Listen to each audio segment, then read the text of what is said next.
ఎలా ఎలా ఎలా ఎలా ఎలా ఎలా చెప్పాలి?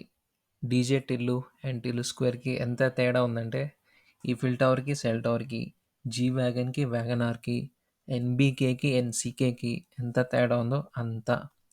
ఎందుకంత అంటే ఇన్ డెప్త్ రివ్యూలో తెలుసుకుందాం. దానికన్నా ముందు ఛానల్‌కి సబ్స్క్రైబ్ చేయండి. And now let's get into the video.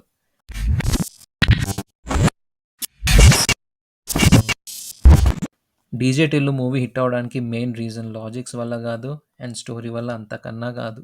Siddu గారి క్యారెక్టరైజేషన్, డైలాగ్ డెలివరీ అండ్ ఆ క్యారెక్టర్ చుట్టూ ఉన్న ఎన్వైర్న్‌మెంట్ వల్ల చాలా క్రేజీగా అనిపించింది. కానీ 'టిల్లు స్క్వేర్‌లో' కూడా అవే ఎలిమెంట్స్ ఉన్నాయి. బట్ చాలా రొటీన్ అయిపోయేసరికి మూవీ అంత ఇంప్రెస్ చేయలేకపోయింది. దానికి తోడుగా మూవీలో చాలా వరకు 'డీజే టిల్లు' మూవీ సీన్సే పెట్టేశారు. ఇంకా ఆ సినిమానే ఉంటే మాకు ఈ 'టిల్లు స్క్వేర్' ఎందుకండి?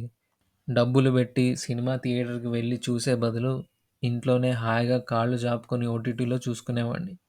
ఇంకా మూవీలో ట్విస్ట్ అండ్ టర్న్స్ అంటారా? అవి కిలోమీటర్ ముందే గెస్ చేసేయొచ్చు. అండ్ ఇంటర్వెల్ ముందు 'చంద్రముఖి' సాంగ్‌తో ఒక సీక్వెన్స్ ఉంటది. అది చూసినప్పుడు నా రియాక్షన్ అయితే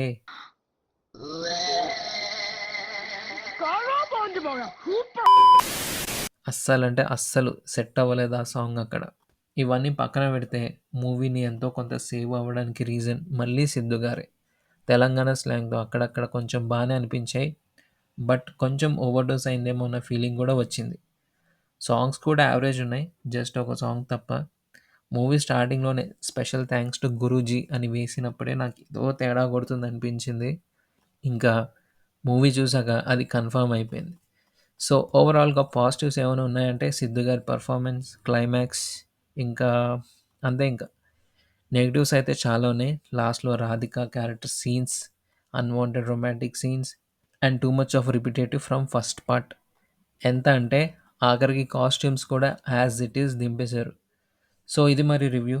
మీకు నచ్చినట్లయితే like, share and subscribe to cine mask. మళ్ళీ నెక్స్ట్ వీడియోలో కలుద్దాం. Until then piece.